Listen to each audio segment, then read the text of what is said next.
Hi there guys, I'm Nikhil from Notion Hub, and in this video, I'm going to show you the most important tips and tricks for your Mi 11 Lite 5G NE.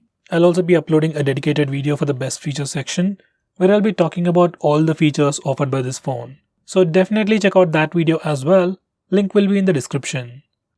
Now with that said, first I'll start off with the full screen gestures. Now you can enable the full screen gestures from these settings, and once you enable it, you can swipe from the bottom of the screen to go home. Swipe and hold for recent tabs. You can swipe from the left side or the right side to go back a step. For Google Assistant, you can swipe from the bottom left corner or the bottom right corner. And just like on iOS, you can just swipe left or right on the bottom bar to quickly switch between applications. Next, we can also trigger Google Assistant by just using the power button. You just need to enable this option, you just need to enable this toggle and then press and hold the power button to trigger Google Assistant.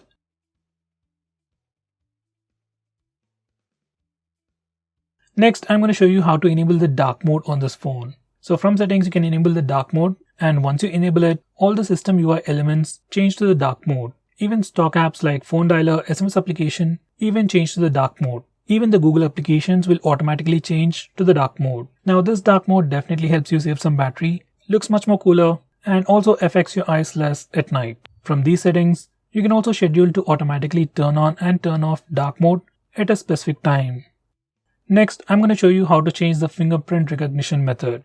This phone actually comes with a side-mounted fingerprint scanner, and there are two ways to unlock the phone: touch option and press option. By default, it is set to touch. So whenever you just touch the fingerprint scanner, it instantly tries to unlock the phone. Well, it's a good feature, but personally I faced many accidental touch issues. So I would suggest you to go with the press option. So once you select the press option, you actually have to physically press the fingerprint scanner or the power button to unlock the phone. This is something I would definitely recommend you to do. Next, I'm going to show you how to take pictures using palm gesture. So this feature has been added recently on the Xiaomi phones. You just need to enable this option and just show the palm to the front facing camera and your phone will automatically take a picture. It's not a big feature, but something you might definitely want to try. Next, I'm going to show you how to take screenshots on this phone. By default, on any Android phone, if you want to take a screenshot, you can just press the volume down button and power button both at the same time to take a screenshot. For some reason, if that's a bit difficult for you, on this phone we also have the 3-finger screenshot gesture. Once you enable it, you can just swipe down using 3 fingers to take a screenshot. By the way, we also have a quick shortcut to take a screenshot even in the notification toggles. Next, I'm going to show you how to take a longer screenshot. So to take a longer screenshot, first we need to take a regular screenshot. You can either use the buttons or the gesture. Now once you take a screenshot, you'll see a small pop-up preview. Just tap on scroll to start taking a long screenshot.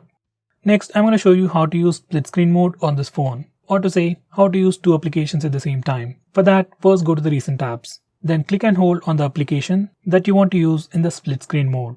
Then select split screen. Now you can select the secondary app from the list below, or you can go to the home screen and select the secondary app from the home screen.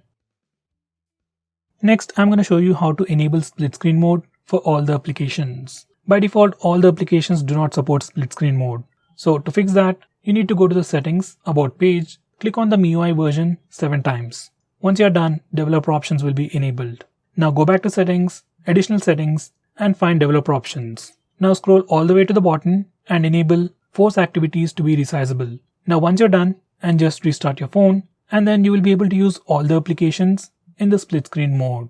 Next, if you want to change the display sleep time or the display screen on time, you can do that from these settings. Normally you can find it in the display options on other phones, but it's a bit tricky on this phone. Next, if you want to display the memory usage on the recent apps page, you need to enable this particular toggle. And once you do that, every time you go to the recent apps page, you can check out the memory status. Next, if you want to display the battery percentage on the status bar, this is what you need to do. Go to these settings and you can choose between any of these options. I would select percentage outside the icon. Similarly, if you want to display the network usage of your phone on the status bar, just enable this toggle. Once you're done, your phone will display the real-time network usage information on the status bar.